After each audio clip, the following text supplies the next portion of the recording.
Hello, my name is Jacob Felder, and I'm here to share with you a little bit about meditation. As I'm going to be talking about especially the lighter states of meditation, the fully waking state of meditation, where you can lie down, sit, walk, stand, and still be in a meditative state. First, it will be helpful to share my definition of meditation with you. Meditation is simply another function of the body that you can learn to control. And now a little analogy to elaborate on that a little bit. The heart is the organ, pumping blood is what it does. The lungs are the organs, pumping oxygen is what they do. And the brain is the organ. Pumping electricity is what it does. And that electricity is responsible for three things. It's responsible for repair, maintenance, and a phenomena called the mind. So when I say that meditation is another function of the body that you can learn to control, I mean, you can learn to reduce the electrical output of the brain so that the mind slows down into a more in the moment and relaxed state of mind. And in my world of meditation, that's my definition, and that's what I like to work with. Okay, now we're also going to talk in just a moment about how meditation feels, so that you'll know how to recognize it when it occurs. Keep in mind that meditation can happen spontaneously as well as intentionally, and that statement will become clearer in a few moments. Let's see. But first, we need to talk about that agitated mind. That, when you're think some more, and you feel like you're thinking 90 miles an hour, and it's probably because you are thinking 90 miles an hour. But we think, okay, I'll think it in full circle, and then leave it alone. But when that full circle happens, ah, you try to leave it alone, but it starts over again and again. And it might be one singular issue or subject that keeps repeating itself, or it may be several. Uh, and this is what is referred to as beta brainwave frequency. That's BETA, beta brainwave frequency. And it's good, it has its purpose. It's good from running from lions, tigers, and bears, and bosses, and fellow employees, and and the such. And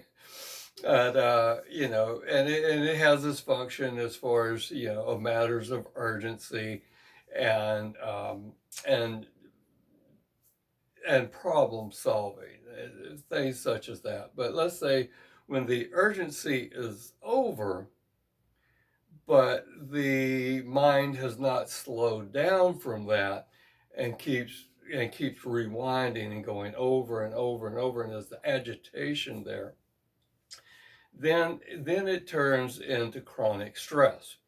And we don't need to talk about how, the negative effects of chronic stress these days. We know what that is. We know what that's like. And this is why we want to learn how to meditate.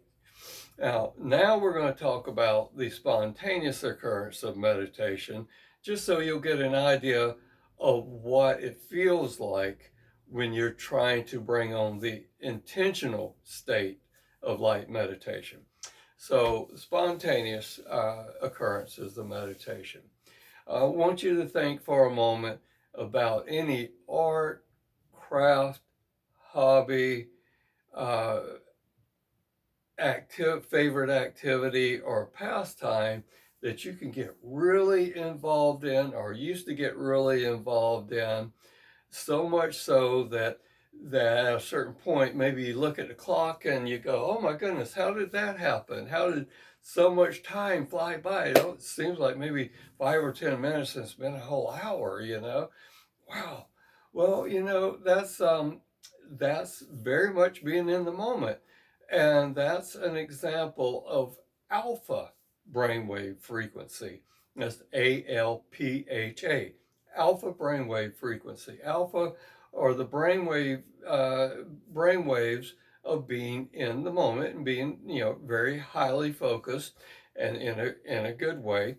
You'll If you think back on that art craft hobby, etc., you'll remember that you were very focused on on what was going on right then and there, and in the moment you were very absorbed.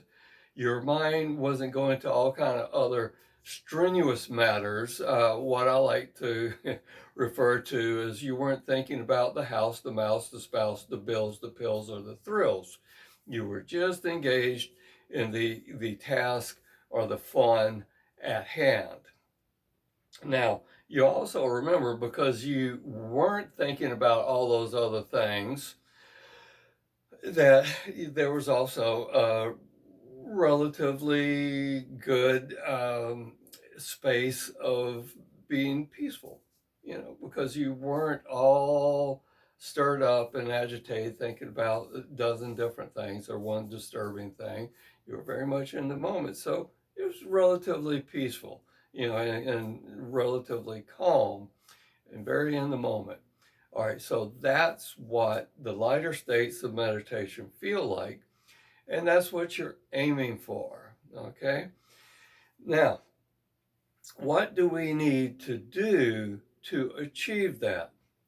Well, there are three things that must be present in any meditation for it to really work. And what I mean by really work is, reducing the electrical output and slowing down, excuse me, slowing down the mental activity. All right. And those three things are focus, relaxation, and awareness. All right. Focus is something we give the mind to do. It's usually something simple and repetitive. And maybe, it can be bland, or it can be pleasurable as well. But it's simple, it's repetitive, and it's either meaningless or somewhat enjoyable or very enjoyable. Okay, and what this does is we bring our mind back to that every time it wanders into that busy realm. We say, oh, okay, so we bring our mind back, and it might be repeating a phrase over and over. It might be walking and paying attention to each step. It may be gazing at a candle or a sunset. It could be, or imagining, internally visualizing the flame of a candle, or a nice little sunset. And every time the mind wanders, we just bring our attention back to that point. Okay, the other part is relaxation. And a lot of times this is always fun. The difference between meditation and relaxation is simple. Relaxation is what the body does, and meditation is what the mind does. So relaxation is one of the two tools we'll call relaxation, and focus are the tools, and awareness, which we'll get to in just a moment, is the third part of those three ingredients. But relaxation, you'll experience that, with shavasana at the end of any yoga class. Sometimes, if you're working in a corporate situation, they might have a few lunch and learns or workshops or whatever in stress reduction. You can certainly go online, YouTube, whatever, and tap into relaxation techniques. And you just need to learn how to do it on your own, just relaxing the body on your own. Because even if you're walking, you want to walk in a nice, loose, and relaxed way. It doesn't have to just be lying down or sitting still that you relax. Let's see. So far, we've got focus is what we give the mind to do. Relaxation is what we give the body to do. And focus and relaxation are the mind body connection for meditation. And I just think that's so cool that there's a mind body connection for almost everything we engage in, and especially for meditation. So they're very intertwined, the mind, the body. And then, thirdly, and very important, is awareness. Awareness is more or less the old school term for what people so popularly refer to these days as mindfulness. And mindfulness is just paying attention to what's going on and what's happening. Well, I like to use the word awareness. We have to exercise awareness to understand where we are along the stream of consciousness. So awareness lets us know that we're, thinking too much, we're a little agitated, uncomfortable, or whatever, or that, we just want to, turn the mental activity down a little bit to get a little more in the moment. Okay, so awareness lets us know that we need to meditate. And you can either lie down, you can sit, you can walk, you can run, ride a bicycle, whatever you want to do. As you give the mind something to focus on and relax the body as well as you can at the same time. Okay, then awareness lets you know that, oh, okay, I'm beginning to stick with my focus a little bit. My mind's not wandering quite as much. And, I am relaxed. My shoulders relaxed. My brow is cleared up a little bit. And awareness lets you know where you are along the stream of consciousness in the process of moving into a meditative state. And it lets you know when you get to where you're aiming, and that the aim would be, more in the moment, in a clearer mind, a little bit more peaceful mind. So let's see, is there anything else I want to say about that? Okay, so it's just to repeat myself, reinforcement here for everybody. Focus is what you give the mind to do to keep it from wandering. Relaxation is what you give the body to do so that it doesn't tighten up and uncomfortable.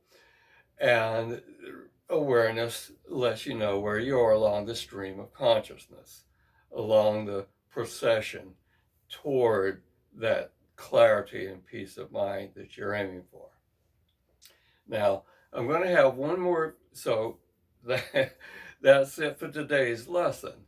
And just so you'll know, in lesson number 2, or sharing number 2, I'll be talking about how to choose a focus.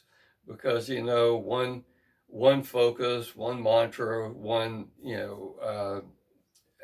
whatever doesn't fit all. We're all a little different, and different focuses will suit different folks. Simple as that. So that's going to be in the next presentation. And in the meantime, I hope this has helped. Thank you for joining me today.